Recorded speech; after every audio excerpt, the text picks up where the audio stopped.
On March 30th, 2012, this is Pulling You number 77 and 78, Day 3, Part 1. Hello, Bridge friends. This is Michael here at Bridge Hands, and welcome to Day 3 of our next episode, learning about everyone's favorite bid, the beloved Preempt. And yes, in this lesson, we will certainly incorporate lessons learned from our prior sessions, including suit quality, losing trick count, cover cards, and self-sustaining suits.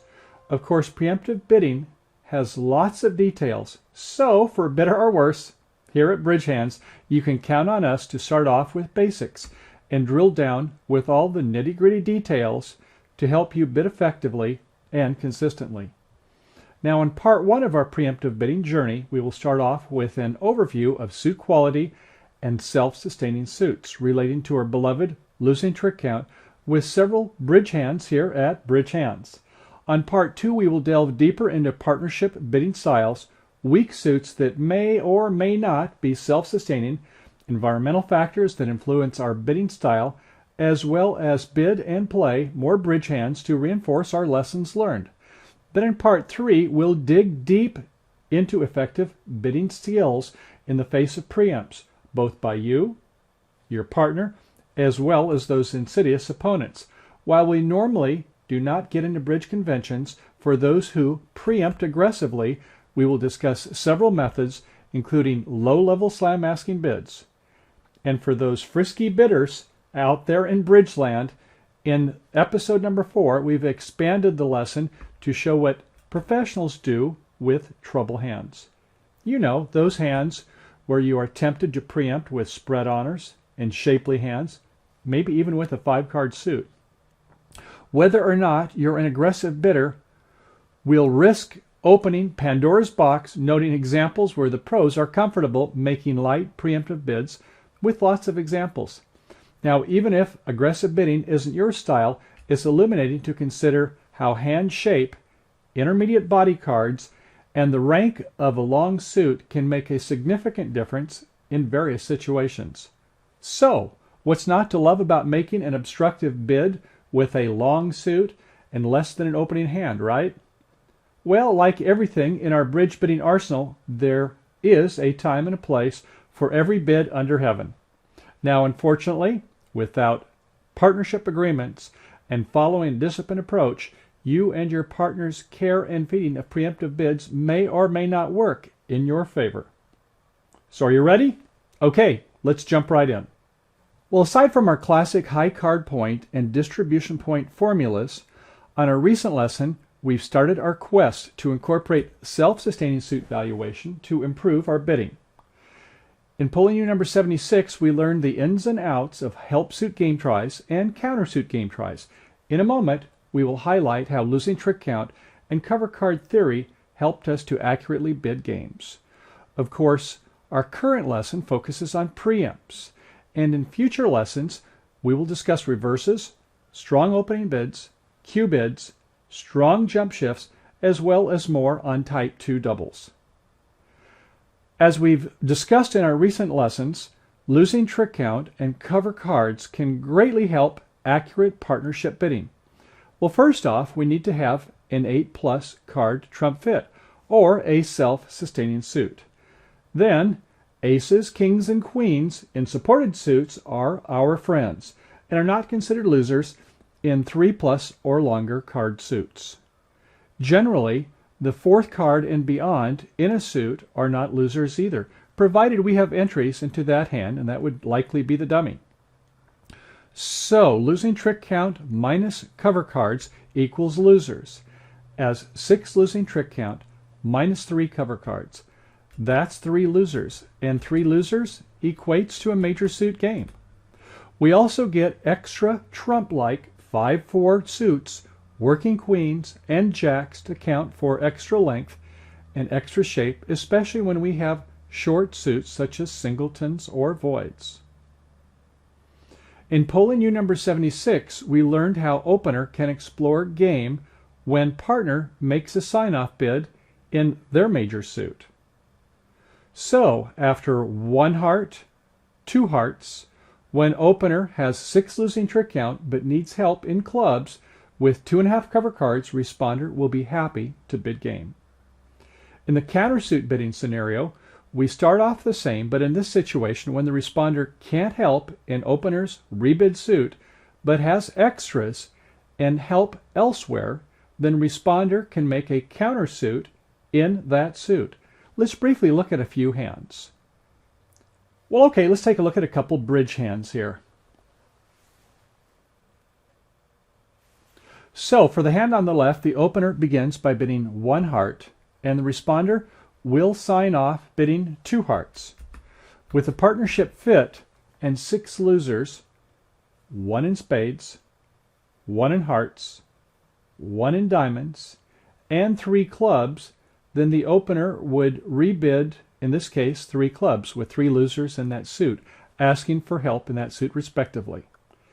Now the responder has 3 cover cards and is more than happy to accept a 4-heart game that should make unless all 3 finesses lose. 1 finesse is 50%, 1 of 2 is 75%. Well, okay, for those of you who are bridge perfectionists, it's 76%. Those who appreciate that missing honor may fall on a repeated finesse attempt in the same suit. So, 1 finesse and 3 is over 87% chance. Very nice odds. Now let's take a look at the countersuit game try.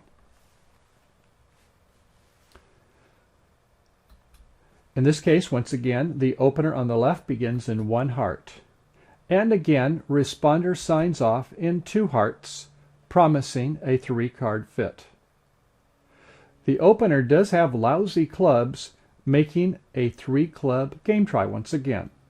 The opener needs help in diamonds as well, but begins with the lowest ranking suit. Not to worry, here's where the countersuit game try comes into action. While responder also has crummy clubs, 3 losers here, look at the diamond suit. It has no losers at all. So responder rebids 3 diamonds, making a countersuit game try. And that's all the opener needs to hear. Assuming responder East has 3 cover cards, game is in the bag, a done deal with these holdings. While we use losing trick count and cover cards on the last 2 hands, the concept was based upon suit fits. Not one player having a self-sustaining suit on their own. In this instance, we can use suit quality formula to determine if a long, strong suit in one hand is good enough for that player to independently use losing trick count hand evaluation. And as the bridge quip goes, what do you do when you have an 8-card spade suit? What do we call that? The answer? Trumps, right. Seriously though, we shouldn't be too optimistic, assuming our partner will always have support for a so-so 6-card suit. At least initially, let's assume that our partner has no more than a low singleton in our long suit. Now, if partner balances by freely bidding no trump, then by all means, count partner for a doubleton. Let's take a look at self-sustaining suits and the suit quality. Beginning with the fully self-sustaining suits, by definition, that's a suit with not more than 1 loser when partner has minimum support. And while shorter suits may have limited loser, when it comes to using losing trick count, hand evaluation, we need to first pull trump, and that means we need to have a long, strong suit to round up all those stray trump held by the opponents. Well, okay, here's the suit quality formula. The suit quality is equal to the sum of the useful trump honors and the length of the player's long trump suit. And for a suit to be fully self-sustaining with not more than 1 loser, we should have a suit quality of 10 or more. Now, if the suit quality of the suit is 9, it's considered a semi-self-sustaining suit. For suits with a suit quality of 9 or more, by all means, go right ahead and begin counting your losing trick count calculation, even though partner might have a singleton. Well, all right, let's take a look at some self-sustaining suits. Ace, King, Queen 7 times equals better than 3 honors, plus 7 in length equals 10 plus for the 3 toppers. Ace, Queen 8 times is 2 nice honors with a finesse chance plus 8 in length equals 10 here. Note that if the Ace, Queen tennis Even if the partner holds a worthless singleton, we still have a finesse opportunity and can take 7 tricks when the king is on side. Now here's a great suit with chunky honors. While this is only a 5-card suit, with the ace, king, queen, jack 5 times, we have a suit quality of 4 plus. Honors plus 5 long equals 9 or more, especially if partner bids no trump, such as indicating a doubleton in the suit.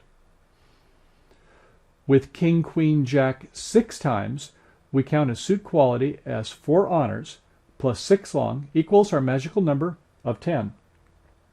Moving down the honor ladder, this time we hold queen, jack 10, 9, 7 times.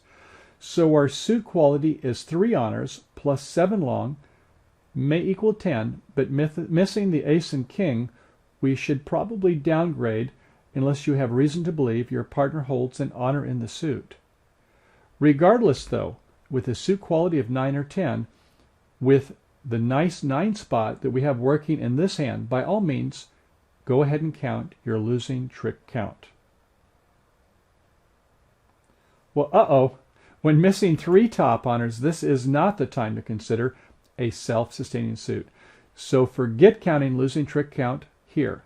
Despite the 8-card suit, incidentally, experienced bridge players realize that when they have a very long suit, they can expect others at the table to either have a long suit or at least 2 suited hands.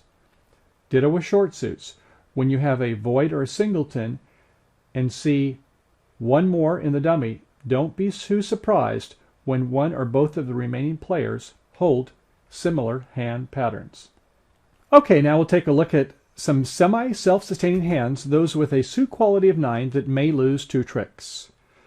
With ace queen 7 times, the suit quality is 2 honors plus 7 long equals a suit quality of 9. Now, like before, life is good when your right-hand opponent holds the king in your trump suit. Holding the king, queen, jack 6 times, the suit quality is 3 honors plus 6 in length. Again, the suit quality is 9. With queen, jack 10, 9 6 times, our suit quality is 3 honors added to 6 long. Missing both the ace and queen, we might be inclined to downgrade 1 trick, yet the addition of the 9 is most helpful. Nope, I don't think so. With only the queen, 10, and out, this is definitely not time to start counting your proverbial eggs. No chickens will come home to roost unless you are lucky enough that your partner has good honors and several trump in length. Don't count losing trick count here. Conversely, with 3 toppers in a long suit, holding the ace, king, queen 6 times, arithmetically only has a suit quality of 3 honors plus 6 in length. But you are too good here for a semi-self-sustaining suit status. Even if one opponent does hold jack 4th, you won't lose more than 1 trick in that trump suit. Now, looking at these hands, except for number 4, with good honor-bound, semi-self-sustaining suits, by all means go ahead and begin counting your losing trick count to determine your losers, knowing you can rebid your suit when partner has a singleton. Besides, even when partner subsequently pulls the contract to no trump, you'll be quite proud to table your nice running suit as a dummy. To recap, without a fit in our long, strong suit, with a suit quality of 10, we anticipate that our proposed trump suit will have 1 loser, except when we have all of the toppers like this holding. The same goes when we do not immediately have enough top honors to call it a semi-self-sustaining suit. When we rebid a questionable 6-card suit lacking critical 2 of the top 3 honors, and partner belatedly shows 2-card support by raising our suit, now we can merrily proceed with our losing trick count dance and start counting losers. Ditto when we have a semi-self-sustaining suit and partner balances in no trump. When the bidding suggests that partner holds a doubleton in our semi-self-sustaining suit, off we go counting losing trick count, probably figuring that we just have 1 loser. Ready? Okay, let's start our journey counting losing trick count. On scenario number 1, with 3 honors plus 7 long, suit quality is 10. Moving over to the losing trick count, our losers are 1 in spades, 1 in hearts, 2 in diamonds, 3 in clubs equals 7. Now if partner hasn't bid, we would merely preempt in 3 hearts, regardless of our vulnerability. And if our partner opened, we would certainly not stop short of a 4-heart game. But while this hand has nothing to do with any kind of a self-sustaining suit on our own, should partner surprisingly open 1 heart, then using the law of total tricks, with our nice hand shape, not normally a 5-3-3-2 shape, but here we have a 5-4-2-2, or it could be a 5-4-3-1, some kind of a shapely hand, and considering the 10 combined trump, we certainly would preemptively jump to 4 hearts, raising our partner's major suit to game. Recall the bridge player's axiom here: slow shows extras, fast denies extras. Okay, in our next hand, the right-hand opponent opens 1 diamond, and you hold a fistful of spades, 8 of them, with 4 toppers, adding up to a suit quality of 8 plus 4 is 12. This time our losing trick count, 0 in spades, 1 in hearts, 1 in diamonds, 3 in clubs, totaling 5. Figuring partner for 2 tricks and our 5 losers, we should have an easy game. So now is the time to make that obstructive bid and preempt to 4 spades straight away. Partner opens 1 club, and this time our spade fistful of 8 isn't quite so hot, yet we have 2 honors and 8 long, but our suit quality is less than 10, missing the ace and king as well as the 10, despite our nice spot cards. So rather than let the opponents discover their big heart fit, again, let the law be our friend and immediately jump to 4 spades with less than 6 high card points and no primary honors in our huge suit. Okay, we're just about ready to head over for the bridge table, but first let's take a look at the hands by themselves before we begin bidding and play. Here our suit quality is equal to 3 honors plus 6 long equals 9. We have a nice semi-self-sustaining suit. Our losing trick count losers are 1 in spades, 1 heart, 1 diamond, and 3 clubs. 6 losers are a nice hand, right? Looking at our south hand, here again our suit quality is 3 honors plus 6 long, but with 3 toppers, add 1, so our suit quality effectively is 10.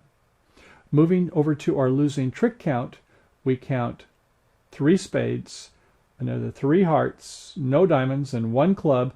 Like an average opening hand, here we count 7 losing trick count with typical values that we would have for an opening hand. Over to the west hand, switching it up, this time we hold a terrific club suit with 150 honors. Our suit quality is equal to 5 plus 6 long equals 11 plus the toppers. And how about our losing trick count? 2 spade losers, 1 in hearts, 3 diamonds, none in clubs. Aha! Another nice 6 losing trick count holding, although, as we'll soon discuss, we have possible problems with this hand. Over to the north hand. Our north hand, we have a suit quality of 3 honors plus 6 long equals 9. A good semi-self-sustaining suit, and spades to boot. Losing trick count losers are 1 in spades, 2 hearts, 2 diamonds, and 2 clubs makes 7 losing trick count. A reasonable hand, and always sweet to hold the master suit. Okay, it's time to head over to our virtual bridge table and begin bidding bridge hands, preemptively or not. And note, while each of these hands are the type you might individually be dealt, you won't necessarily see all 4 hands around the table that each have 9 to 11 high card points, each with a 6 card suit. But it could happen. Rather, the primary purpose of this exercise is to illustrate suit quality, semi and self-sustaining suits for each player, and to give us each a chance to practice our new hand evaluation techniques. So okay, let's go. See you there. Hello bridge fans, and welcome to our virtual bidding table here. We're going to take a look at 4 hands that illustrate our suit quality, self-sustaining suits or semi-self-sustaining suits, and take a look at some preempts going around the table. Now these hands are not necessarily illustrative of the types of hands that you would see at your table. Might be, but we have each of these 4 hands about 9 to 11 points. So we're going to be able to take a look at each of the 4 hands, and they'll all be preemptive values, and see how we would bid them. But still, it's a good exercise. We'll get a chance to get some workout on some preempts. So let's go. First of all, we'll take a look at the East hand, and they will have a preemptive hand, perhaps. In hearts, it's King, Queen, Jack 6 times. That's 6 high points there. In spades, Ace, Doubleton, another 4 makes 10. Small diamond and 4 small clubs. That is 10 points, perhaps 2 distribution with a nice heart suit. How do you want to play this? Do you want to open it at 1 heart or 2 hearts or pass? I don't think we want to pass, do we? Some will want to open it 1 heart, others will open it 2 hearts. And outside Ace or King is not necessarily a bad thing when we're preempting, but these hearts are pretty good. Let's take a look at our losing trick count. First of all, let's take a look at our suit quality and see if we can count losing trick count. For our hearts, we have 3 of the top hearts, that's 3, and a suit length of 6 is 9. That's a semi-self-sustaining suit. So we can go ahead and start counting losing trick count right away. Nice suit too, isn't it? Okay, so we have 1 loser in hearts, we have 1 loser in spades, 1 in diamonds, that's 3, and 3 in clubs, that's 6 losers. That's actually a good hand, isn't it? I don't think I would open at 2 hearts, but for the sake of argument, this person chooses to open 2 hearts. Let's take it from there and see where we go. Down to the south hand, we have a 6-3-3-1 in diamonds, Ace, King, Queen 6 times, 9-8-7 in hearts, spades 8-7-6, and in clubs a singleton 9. Well, we probably would have want to open that with a weak 2, but now with a 2 heart, we don't mix preempts. If there was a weak suit that was bid in first seat, we don't want to go ahead and bid a weak jump shift, which would be 3 diamonds. 2 diamonds would show an opening hand or more, and we certainly don't have that with only 9 high card points and 2 distribution. So with a 2 heart preempt, we would pass. With a 1 heart bid, we then might want to bid 3 diamonds. Interesting, yes? Okay, any rate, let's say it's 2 hearts and a pass. Over then to the west hand, it's a 6-4-2-1. In clubs, beautiful suit, Ace, King, Queen, Jack, 10, 8 spot. That's 150 honors there. That's 10 high, definitely 2 distribution. Self-sustaining suit? Yeah, we hardly even have to look at it, do we? We have the top 5 honors, that's 5. We have 7 long, that's another 7. Excuse me, 6 long, that's another 6. 6 and 5 is 11, plus 1 for the extra suit as though we needed that. So yes, very self-sustaining, more than 10. In diamonds, Jack, 10, 9, 8. A little surprising considering that there is 6 diamonds in righty, but these things do happen. So we have another 1 point there. Spades, 10, 9, Doubleton, and a 10 spot in hearts. Well, at least we like the fact that we've got an honor in our partner's heart suit. Any honor is worthwhile when partner has bid it, a major, or in this case, made a 2-level bid. So what do we want to do there? Well, it looks like we're going to want to make a call. We have basically an opening hand ourselves, 11 high and some distribution points. So we'll bid 3 clubs. Now our forcing bids, as we'll talk about in a future session, raise only non-forcing. We bid 2 no trump, we bid a new suit, that's a forcing bid. The only time it's not forcing is when we raise partner suit to 3 hearts. So we'll go ahead and bid 3 clubs and ask partner to further to describe their hand. Maybe they'll have some extras that they'll care to share with us. Okay, over to the north hand. In north, it's a 6-3-2-2. In spades, hey, we have the master suit here. King, Queen, Jack, 6 times. That's 6 high. In hearts, Ace 3 times. There's another 4 makes 10. 2 small diamonds, 2 small clubs. Looks somewhat like the east hand, doesn't it? That had the other major suit with King, Queen, Jack running with an outside ace. But this time, we have a tripleton with our ace, and we have 2 doubletons. We'll speak more about the value of tripletons versus doubletons in a future lesson. Okay, so we have 10 points and 2 distribution. We like that we have the master suit, and we'll come to that a little bit later. But we don't have a bid here after 3 clubs. We know that There's 2 hearts and 3 clubs, a forcing bid, so we'll just pass. Okay, back now over to the east hand. Our partners bid 3 clubs, a forcing bid. What do we want to respond with now? Well, if we rebid 3 hearts, that says we have nothing else to say. We have just a minimum hand. If we bid anything else, if we can support partner's suit with 3, usually that's a major, we can do that. Or if we have some other feature to show, we can go ahead and bid that an outside ace or a king. Not one that's in higher rank than our heart suit, though. That might get us into trouble. But look, we have 4-card club support, and our partner ostensibly has 5. Could be more, as we can see over here, but we don't know that. So we're going to go ahead and bid 4 clubs. It gets us past 3 no trump. It's true, but our partner has bid 3 clubs, and we're going to go ahead and be forward going and bid 4 clubs. A pass now by south, back to west. Well, our partner's made a preempt, so we don't expect too many outside controls. Maybe 1 outside control.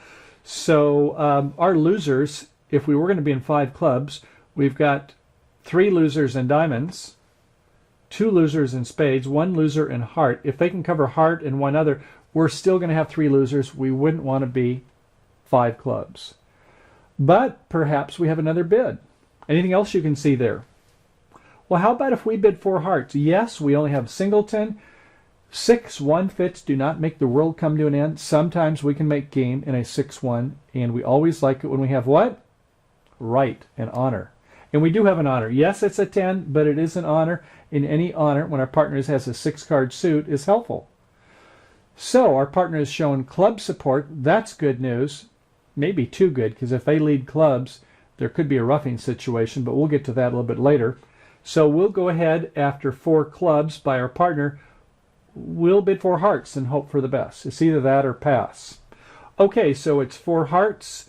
In the east hand, south is on lead, and south, what do you want to lead here? Ace, king, queen, 6 time in diamond, 3 hearts, 3 spades, and a singleton club. Well, if you lead the ace of diamonds, as it turns out, they're going to make the contract. If you lead a heart, their trump suit, they're going to make the contract. If you lead your singleton club, boy, don't people like to lead singletons? Well, in this case, remember, that was our left-hand opponent's suit. Yeah, I suppose if our partner has the ace, they would play it and come back. We get a rough. Singleton leads don't oftentimes bear much fruit, especially when the opponents have bid the suit. And that's the case here. In this case, the only setting lead is a spade. Now, that's not an easy lead to find, but we'll go ahead and show you why that works. If we lead a spade, we'll lead the top of nothing. A 9 comes from the dummy over in the west hand. Over north, we'll play the jack, the bottom of a touching sequence, and an ace will win over in the east hand. Okay, we're going to go ahead and have a plan. We're going to see that we want to pull trump. We can't immediately start pitching on the clubs because we have what? A 6-4. That means they're 2-1 or 3-0. So we immediately want to start playing hearts. We could play the king the top of a sequence, but maybe just to be a little bit obtuse, why don't we play a jack or a queen to kind of make it think that they shouldn't take the first round, because we don't want them switching to clubs. So let's play a queen of hearts. We go ahead and play a 10 singleton from our hand. And north, you'll want to take it with an ace. And now you need to come back with your plan. After you win this trick, north, what do you want to play? Well, there's only one setting lead, and believe it or not, it's the clubs. Can't be played on trick 1, but if it's played now, you've got a winner. What's going to happen is you're going to have to get your partner in the south hand with the rough, and the only way we can do it is to play a club. A little bit double dummy play, not easy to find, but here's how it works. A club, club, the 9 of clubs, win with the 10. Okay, we now want to play another heart, but we don't really have a way to get to the hand and to play a heart right away. And what can we play? Well, we don't want to play a club, that's for sure, because they both follow. That means somebody can rough if they get in. So we'll probably want to play a diamond, maybe a jack of diamonds. Jack, and it's won by the south hand, probably the bottom of the sequencer with the queen. And now, south, if you play a spade, you're going to get good dividends. Now, you know your partner played the jack, a bottom of sequence, was taken by East the ace. So East should not have another high card honor, or else they wouldn't have bid 2 hearts. They would have bid 1 heart. So we'll go ahead and play another spade, the only setting play. Spade by the dummy, overtaken by the queen, a 5 by the East hand, and now if we play another club, well, you can see what happens. There is a ruff over here by the South hand. That makes 4 tricks, down 1. So reviewing the hand, we can see that probably a lot of people will open this 1 heart with a 6 loser. I would recommend it, but this person went 2 hearts. Okay, some people will. Can't make a bid here in South. 3 clubs was the correct bid. Pass. 4 clubs, beautiful bid coming back. If it all passes out, you'll make the contract. If you go to 4 hearts, it takes perfect play on behalf of the defense with these holdings. May not be quite so bad at your table, but we just wanted to illustrate sometimes these leads can be critical, and they're not always easy to find. Okay, I hope that helps for hand 1A. Let's take a look at each of these other hands now and see what they would bid if they were in the first seat. Okay, see you there. Well, bridge friends, I hope you are getting warmed up on the first portion of our lesson, learning about suit quality, preempts, losing trick count, and cover cards. We have 3 more bidding variations to discuss on these hands, so let's break the rest of this lesson off to segment 1A. After going around the table with each player first having a shot to make their bids and respective play for their hands, we will then proceed to part 2, 3, and 4 as we dig deep, deep, and deeper into the fascinating world of bridge preempts. How deep, you ask? Well, if you're up to it, on the final segment, we'll even kibitz professionals bidding a few dozen baffling hands. But not to worry, learning preempts has several twists and turns, so let's take our time and enjoy the bridge scenery. Okay, I look forward to seeing you over on the virtual table over on the flip side. Bye for now.